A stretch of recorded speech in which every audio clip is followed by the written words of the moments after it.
Hello students, I am Kiran Gupta from MB international school नया गांव कोटा। आज हम हिंदी 1 में पाठ 6 पढ़ेंगे। पाठ 6 का नाम है महान विभूति राजेंद्र प्रसाद। महान विभूति राजेंद्र प्रसाद। डॉक्टर राजेंद्र प्रसाद हमारे देश के प्रथम राष्ट्रपति थे।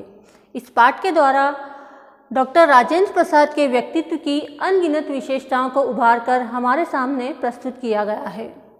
सादा जीवन उच्च विचार की आदर्श प्रतिमूर्ति डॉक्टर राजेंद्र प्रसाद की न केवल वेशभूषा सादगीपूर्ण थी, अपितु उनका व्यक्तित्व भी कोमल, गंभीर और अत्यंत ही संवेदनशील था। उनकी पत्नी भी एक आदर्श भारतीय नारी थी। इसमें प्रस्तुत राजेंद्र बाबू के व्यक्तित्व के गुण सभी के लिए अत्यंत प्रेरणादायी हैं। महात्मा गांधी ने भी कहा है कि त्याग की सीमा नहीं होती। आइए अब हम इस पाठ को पढ़ते हैं और इसके सार को समझते हैं। कुछ देदीप्यमान नक्षत्र। देदीप्यमान का अर्थ होता है चमकते हुए और नक्षत्र का अर्थ होता है तारे सितारे। कुछ देदीप्यमान नक्षत्र इस पृथ्वी पर जब मानव रूप में जन्म लेते हैं तो वे न केवल अपने कुल का अपितु समस्त देश का सिरमौर बन जगमगाते हैं। सिरमौर मतलब है सिर पर धारण करने वाला मुकुट, और डॉक्टर राजेंद्र प्रसाद ऐसे ही सिर पर धारण करने वाले मुकुट बने हैं। उन्होंने अपने गुणों से, अपने कर्मों से न केवल अपने परिवार का, अपने समाज का नाम रोशन किया, अपितु वह अपने देश के भी सिर पर धारण करने वाला मुकुट बन गए। डॉक्टर राजेंद्र प्रसाद का जन्म 3 दिसंबर 1884 को बिहार के एक छोटे से गांव जीरादेई में हुआ था। इनके पिता का नाम था महादेव देसाई। महादेव देसाई आयुर्वेद तथा यूनानी दवाइयों के अच्छे जानकार थे। वे गरीबों का उचित इलाज करते हुए उन्हें मुफ्त में दवा भी दिया करते थे। इसके साथ ही साथ महादेव देसाई फारसी भाषा, कसरत तथा घुड़सवारी में भी अत्यंत प्रवीण थे। अपने पिता से ये सारे गुण राजेंद्र प्रसाद को भी स्वतः ही प्राप्त हुए। इनकी माता कमलेश्वरी देवी अत्यंत धार्मिक विचारों वाली महिला थी। उन्होंने अपने पुत्र को बचपन से ही रामायण और महाभारत की अनेक कहानियां सुना रखी थी। तो अपने माता और पिता इन दोनों से राजेंद्र प्रसाद में भी धार्मिक प्रवृत्ति, परोपकार, उदारता और धार्मिक भावना जैसे गुण स्वतः ही चले आए।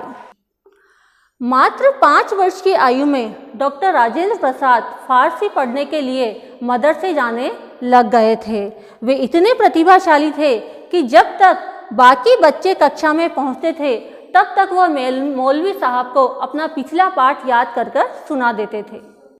डॉक्टर राजेंद्र प्रसाद की प्रारंभिक शिक्षा छपरा के विद्यालय में हुई और उनकी उच्च शिक्षा कलकत्ता के सुप्रसिद्ध प्रेसिडेंसी कॉलेज से हुई। इसके पश्चात 1915 में उन्होंने विधि में परास्नातक की डिग्री भी प्राप्त की।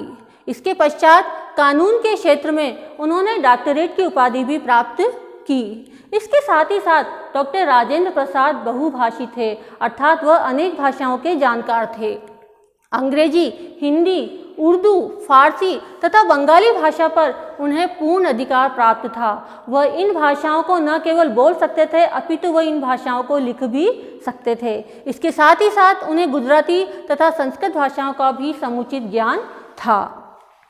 तत्कालीन प्रचलित परंपरा के अनुसार, अर्थात उस समय ऐसी परंपरा प्रचलित थी और उसी के अनुसार मात्र 12 से 13 वर्ष की आयु में डॉक्टर राजेंद्र प्रसाद का विवाह राजवंशी देवी के साथ हो गया। लेकिन यह कभी भी उनके विद्या अर्जन में बाधक नहीं रहा, अपितु उनकी पत्नी सदैव उनकी सहयोगिनी रही। उनकी पत्नी अपने पति की ही भांति परोपकारिणी, दया धर्मिणी तथा कर्तव्यनिष्ठ बनी रही।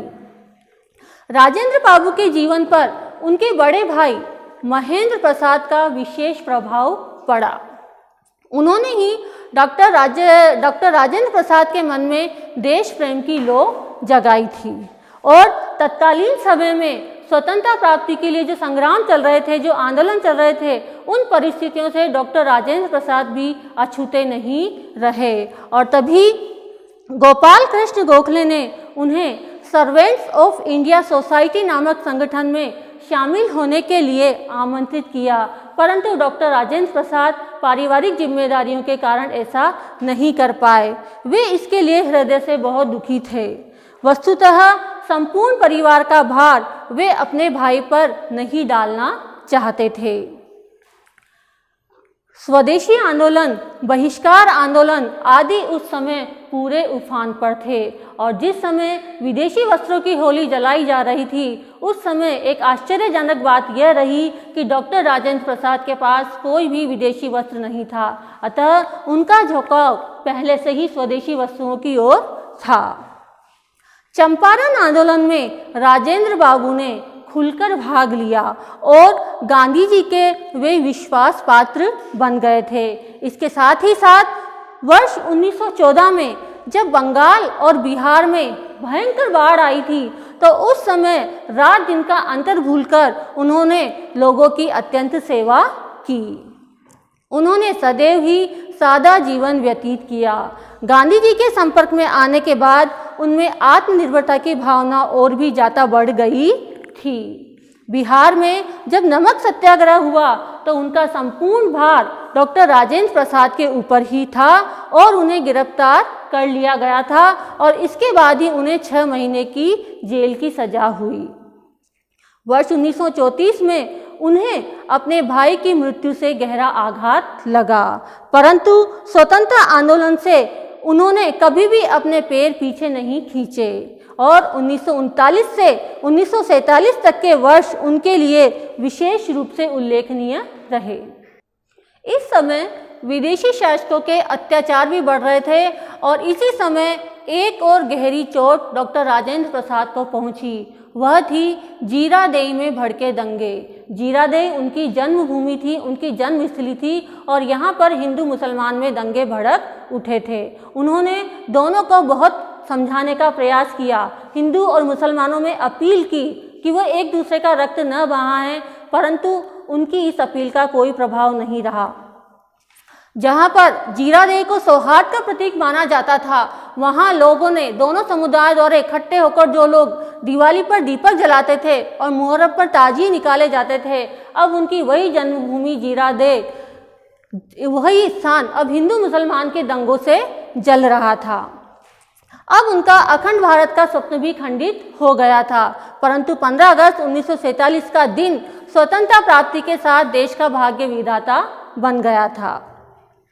इससे पूर्व 1946 में देश का संविधान बनाने के लिए एक संविधान सभा बनाई गई थी। उसका अध्यक्ष डॉक्टर राजेंद्र प्रसाद को ही बनाया गया था और जब 1950 में भारत गणतंत्र बना तो वे सर्वसम्मति से देश के प्रथम राष्ट्रपति के रूप में चुने गए थे। इस महान व्यक्तित्व ने अपने संपूर्ण सेवा काल में कभी भी राष्ट्रपति भवन का अपने निजी कारणों से उपयोग नहीं किया था। यह उनके महान चरित्र की पराकाष्ठा थी कि वे मात्र एक कमरे में रहते थे। मतलब वह इतने बड़े राष्ट्रपति थे, भारत के प्रथम राष्ट्रपति थे, फिर भी वह केवल एक कमरे के अंदर ही रहते थे। अपनी पत्नी के हाथ से बना हुआ भोजन ही वह ग्रहण करते थे। ऐसे निस्वार्थ राष्ट्र प्रेमी को हम शत-शत प्रणाम करते हैं। उनके द्वारा रचित कुछ विशिष्ट पुस्तकों में उनकी आत्मकथा सर्वोपरि है।